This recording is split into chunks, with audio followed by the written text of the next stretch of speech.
Hey, it's Michael.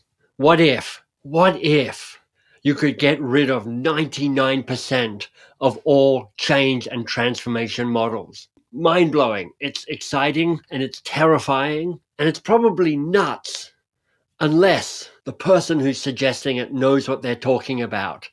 And this guest, Pim de Morree, not only teaches change, researches change, he is really a professor of this work, but also he practices it. He buys companies and then takes them through a change process.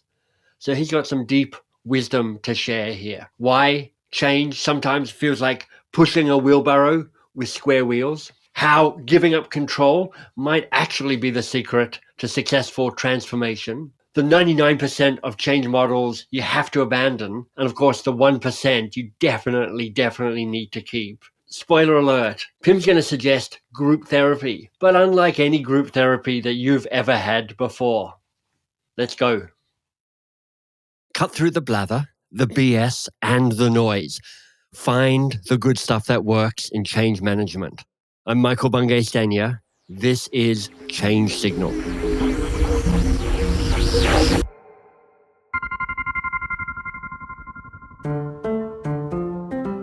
I'm kind of punchy about this podcast and this newsletter and this whole push to stir things up around change because I find the way we're thinking about transformation at the moment to be a little tired and a little old and a little exhausting. You know, it seems that we're still using models that are 40 years old or 50 years old, and I want to stir things up. I want to be part of a rebel alliance against the dark forces of predictable change management. And so when I'm thinking about who I'd like to have as a guest, who I'd like to have as the first guest on this podcast, well, I wanted to find another rebel. You can throw out, I think, 99% of all the other models if you just focus on this one. It's really about building a change around people. So giving people the freedom to experiment, to design their own transformation journey, and stay away from telling people what to do and how to do it. That's Pim de Morree, and he really is the perfect first guest for this pod, because more than anyone I know, he's the one who moves between the worlds of change theory and transformation practice. He's the co-founder of Corporate Rebels, which is the world's leading authority at researching what it means to create self-managing organizations. And he's also the co-founder of Cresos, which buys companies and then moves them through the transformation process of becoming self-managing. So we have here theory influencing practice and practice influencing theory. So Pim, welcome. Thank you very much. I'm curious to know how you found yourself in this position. Yeah, it's really born out of frustration. So I co-founded Corporate Rebels together with a good friend of mine, Joost, and we shared a lot of passions and also one frustration. And the frustration is that we were working in corporate jobs before for very different companies, but we experienced the very same problem. That there was so much hierarchy and a lack of freedom and entrepreneurship, bosses telling you what to do. And we disliked it so much that after a few years of working in these corporates, we decided let's stop and let's look for companies who approach work in a completely different way to understand if there is a better way to work, and then if so, what does it look like? If you had a key insight or a big idea about transformation and change, what is it? Yeah, so maybe it's not going to be that groundbreaking, but what I think is the most important and also most often overlooked thing in transforming organizations is involving people. I think it is so often that we approach change either from the top down by completely ignoring the people who are providing most value in the organization, right, or hiring a bunch of consultants that come in and tell everybody how to transform the organization. But instead, if you focus on really getting the engagement and commitment from the people who are creating the real value in an organization, so the more operational people, right, then you can really make a significant change and also make it much quicker than you usually see. This is such a big idea. I mean, I think you're right. It's kind of obvious and it's kind of overlooked at the same time. Because what it comes down to me, Pim, and this absolutely connects to your work around self-managed organizations, kind of removing the boss, is around, my language would be increasing the agency of the people within that organization, giving them a sense that they have more options and they have more choice and they have more responsibility and they have more ability to act on all of those three things. Talk to me about what you've learned about inviting agency, because it's a paradox. It's just like you can't give somebody agency. You can't, say, "I'm now empowering you." That's an inherently disempowering statement. Yeah. So, what have you learned in that kind of deeper work you're doing around self-management? Around how do you invite people towards agency?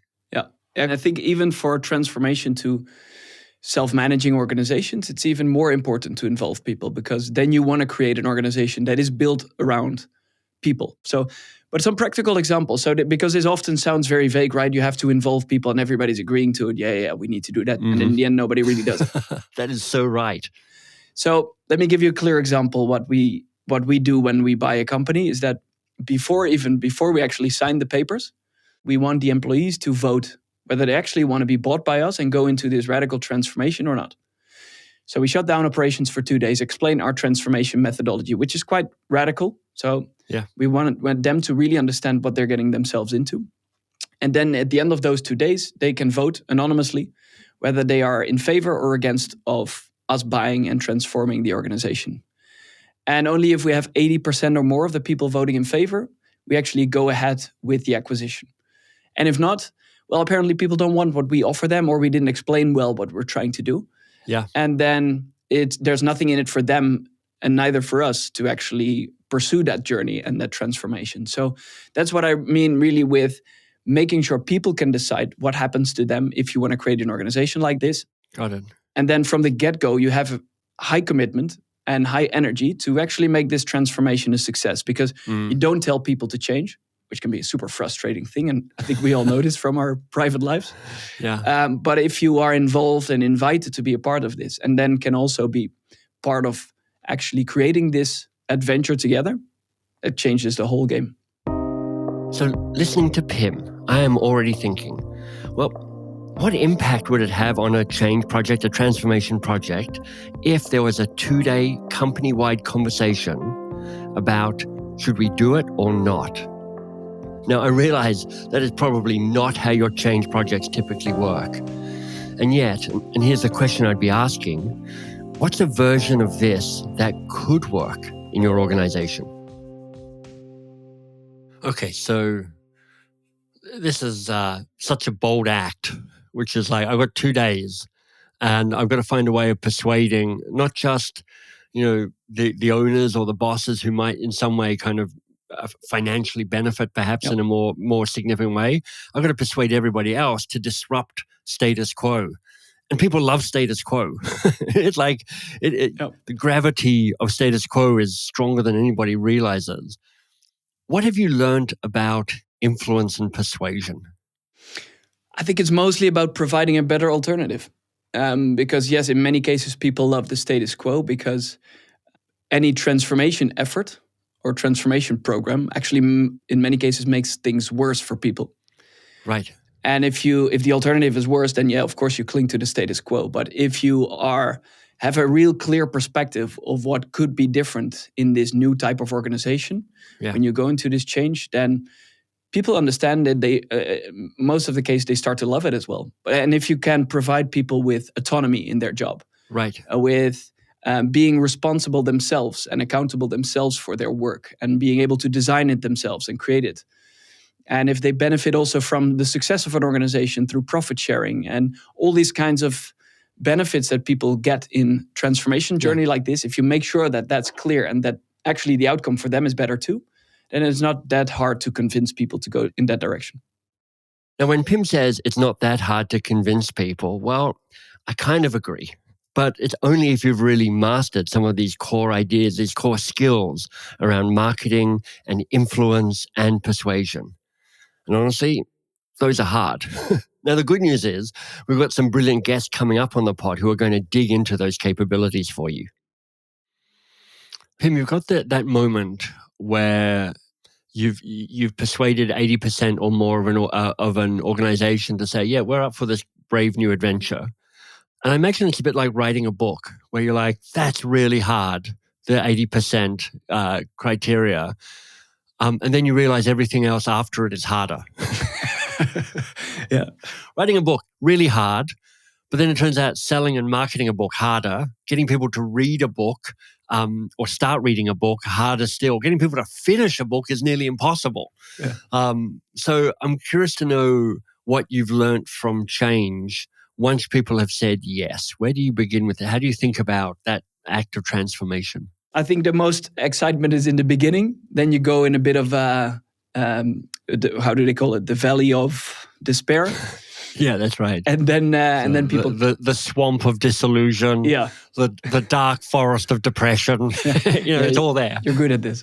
And then this is what you see. And so in the beginning, we mostly involve people to change all the structures and processes.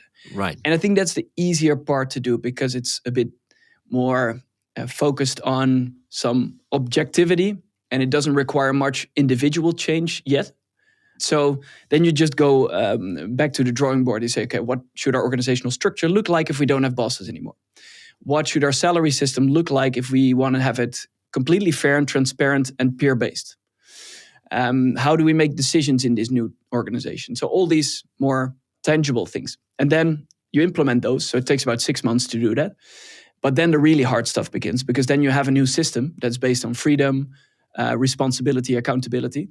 Yeah. And then you have to actually learn as an individual to adapt to it. So previous managers have to unlearn and have to understand, how am I a colleague that's supporting people, sometimes leading, but sometimes also following, and not being able to tell others what to do. Right. And at the same time, the employees who were not a manager before, they have to learn, how do I give my colleagues feedback if something's not working well? How do we solve our own conflicts because we cannot go to a manager anymore? Right. How can we handle all this responsibility and combine it with all the freedom that we have? So it requires a lot of personal transformation as well. People really having to dive deep into their own personalities and really understand, what are my barriers, what are my strengths, and how can I put them into practice as much as possible. So yeah, that's a really hard thing to do. And of course, you need quite good guidance in this transformation journey to make it succeed. Change at an organizational level often fails. The journey of transformation. Is there a way you help people move on from the past? I mean, I'm imagining a Viking burial. You get a ship and you push the old version of the organization out into the lake and then fire flaming arrows into it as a kind of a ritualized experience of what it means to say goodbye to the past. I'm wondering how you help people let that go so they can be more available to the future. Yeah, a lot of, I would say, group therapy almost. So really these teams having deep discussions on what it means to collaborate in this new environment. Yeah. And to really understand where past behavior came from and what kind of behavior is now desirable in this new type of organization. So there's a lot of sessions being organized for people to really understand each other and understand where past behavior came from and how we can change that now going forward. So it's really about just creating more human-to-human connection where you really focus on diving deep into yourself, but also in the other people around you, and figuring out the best way forward based on that. If I'm a senior leader hearing that, a lot of group therapy, particularly if I've got more of perhaps there's maybe a stereotype, but perhaps more of a North American, kind of get it going, drive through it. It's not so much the group therapy thing that kind of sets me off. It's more do we have time for this? Who has time for this stuff? Yeah. We've got business we've got work to do and businesses to run, and you want us all to sit around in a circle, kind of working through the past.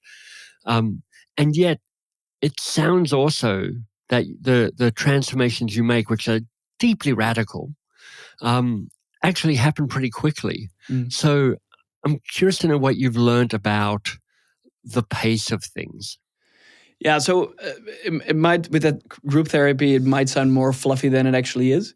I'm sure. Because these companies are really focused on how can we provide the most value. And yes, we need these sessions in order to achieve that. Right. But it's a means to an end and not an end in itself. And I think this is where also quite a few transformation journeys go wrong when you focus so much on a certain methodology or intervention that it's only going to be about that specific element and not anymore about how can we do better business together or how can we create more meaningful organizations.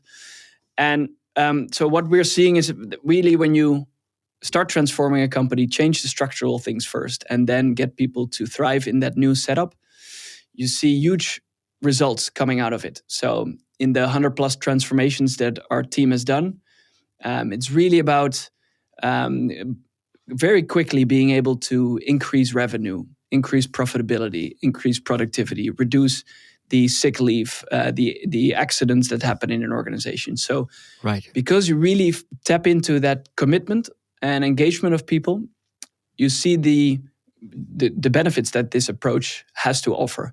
And it makes total sense, right? Because people are more connected to their work. Mm-hmm. They're more committed. They have a stake in the outcome as well. So it makes sense that people work harder and do a better job.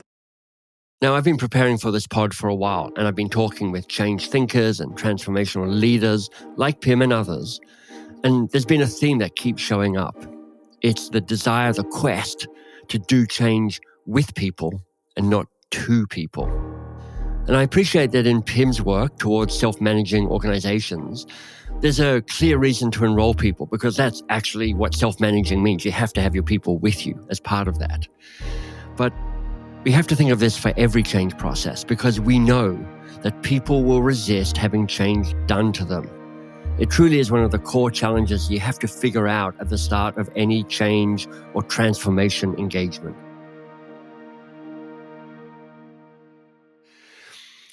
One of the things that caught my ear was, you've done more than 100 of these transformations.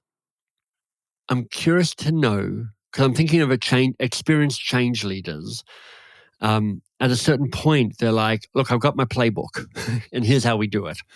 And, when I talk to change leaders about their experience of working with the big consultancies, the consultancies are like, look, we've got a playbook, we're going to run it, and we're going to run it our way because we know this is actually the way we maximize fees and perhaps also make a difference.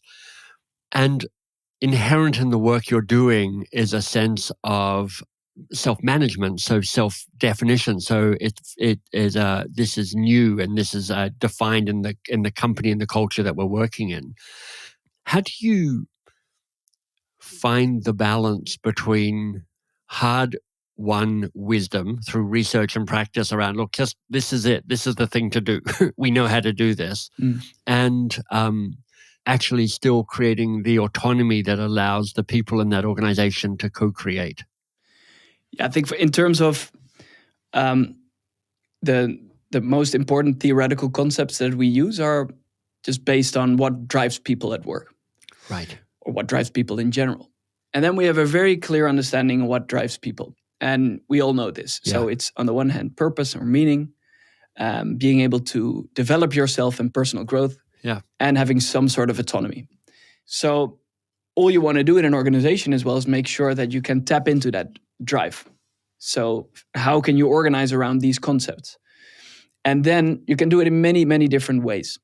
But mostly, I would say if you're this change leader, go and talk to people and figure out what's getting in the way of them experiencing these concepts.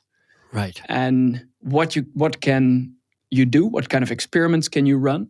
What projects can you set up that can help you get one step closer to one of these? Yeah. So if you want more autonomy, what bureaucracy can we get rid of to make sure you have a little bit more autonomy in your work?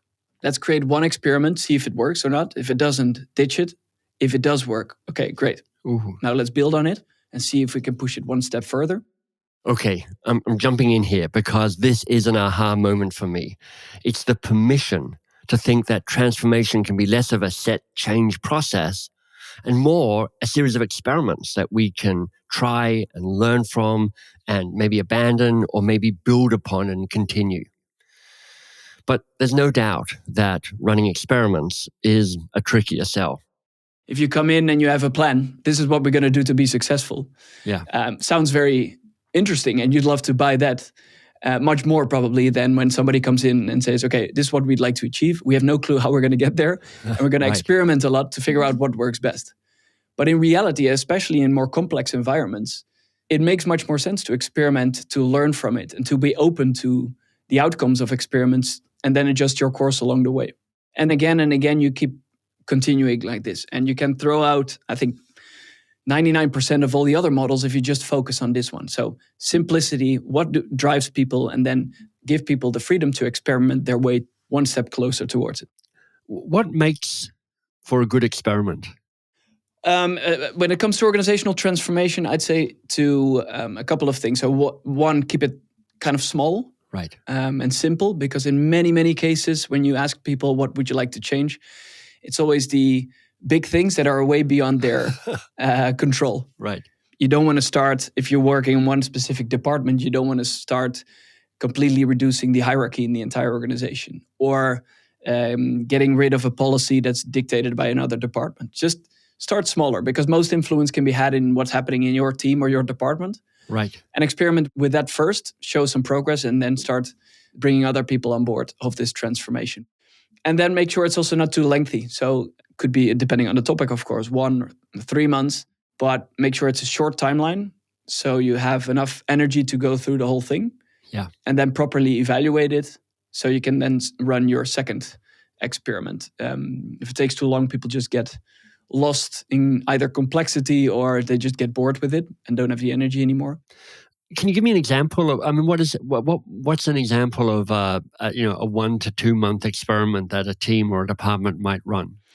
Yeah. So one very powerful one, because I think it kind of avoids the trap many teams fall into. If you just would zoom into what one team can do in this timeline, is that we often tend to look too much at the specific job descriptions and job titles people have. And then we get so caught up in what's in our job description that we don't look at what is really necessary to make our team a success. Right. So a really powerful experiment that we've seen in many of these organizations is that they just start with, how can we ditch those job descriptions for a specific period of time? And how can we instead work based on the roles that we need to do to be successful as a team? And how can we distribute those roles, not based on what you were hired to do in the first place, but simply because what's your passion? Which role would you love to pick up? I love it. And make a success out of in these, for example, 3-month timeline? Yeah. And just redistribute everything, see if it works for that period of time, and then adjust your course along the way. And I think it's quite bold experiment in itself already. So it's small and contained, but quite radical in what it tries to do. And then you can learn very much, okay, what drives people in our team? Where do we have gaps in terms of skills and passion? And how can we improve our team as we go? I have an exercise in one of my books called the I Care, They Care exercise. So it's you draw a classic consultant 2x2 box. So, a square with a cross in the middle. And along the bottom, you have I care, plus minus, and a vertical axis is they care, being your boss or your boss's boss, or maybe the outcome the team needs, plus or minus. And then you figure out where things go. And like plus, I care, and the team needs this. Brilliant. The more you have up there, the better. Yeah. If you have anything in the I don't care and the team doesn't need it, it's like, what are you doing? Yeah. Why on earth would you be doing that? That's bad for everybody.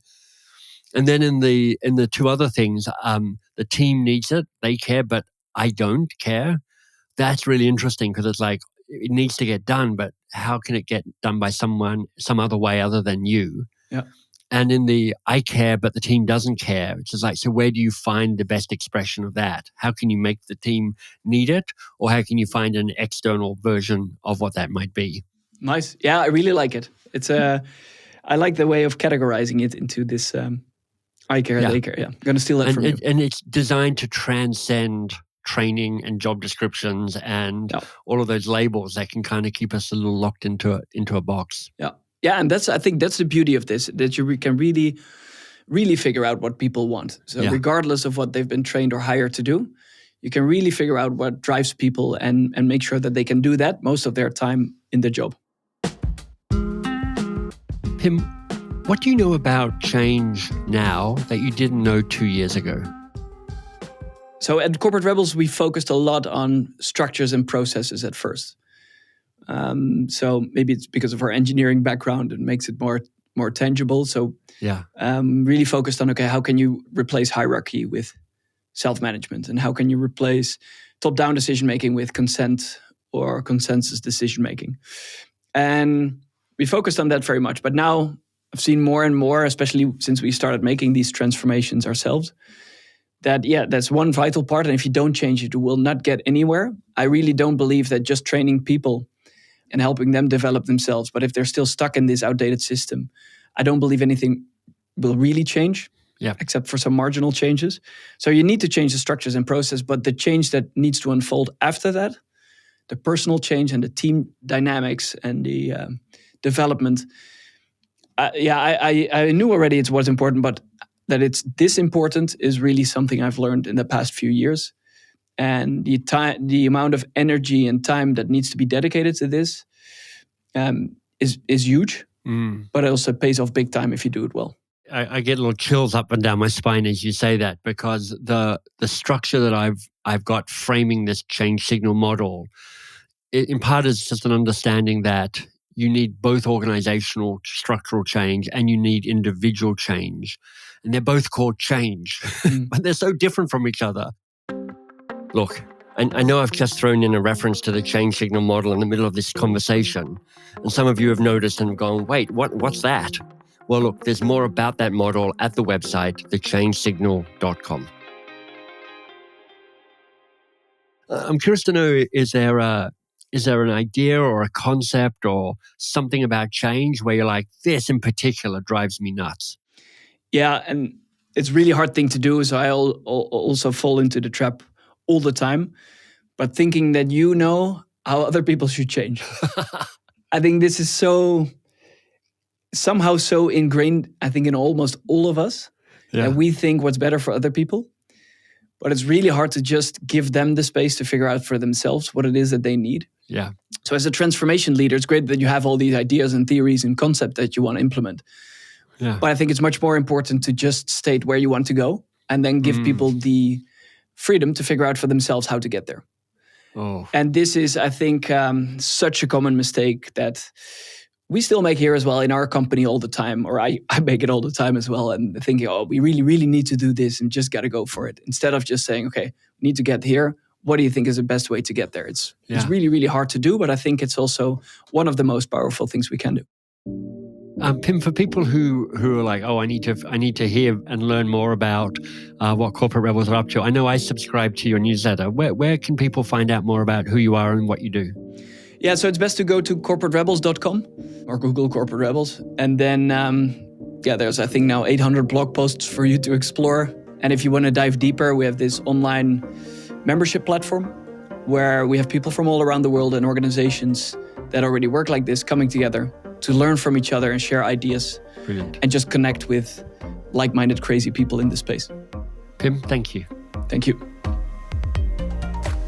Okay, don't go yet, because I've got this outtake from the conversation. We couldn't fit it into the original interview, but it's so good that I really wanted to share it with you. We're talking about the haste people feel about doing change. It's like a wheelbarrow. Yeah. And then they have these square wheels on it. Right. And then in the background, you see people running with, hey, I can help you out. We have a better solution for you with a round wheel. Yeah. And then the people are pushing the wheelbarrow saying, no, we're too busy. Yeah, we don't have time. So it's a bit like this, right? You have to take time off to improve things and then go much quicker after that. When change and transformation so often feels urgent, this idea of less haste and more speed can be so powerful, but also feels so elusive. And I know when Pim talks about his core ideas being having people be part of the change and inviting people to experiment to see what emerges as to actually works to make the transformation happy, well, that might make you and a bunch of other people tense up a little. I have no time for that. I don't want to lose control like that. But perhaps we can reframe the choice. What if it was understanding that you could either move more slowly towards success or you could hurry towards failure? And when you put it like that, it might just be a little easier to embrace some of the wisdom that Pim is sharing. Thank you for listening to this, the very first Change Signal episode. Woohoo! Now, this podcast will grow best by word of mouth. So if you know another change leader, maybe as talented and as smart and as charismatic as you, please do me a favor and tell them about this episode.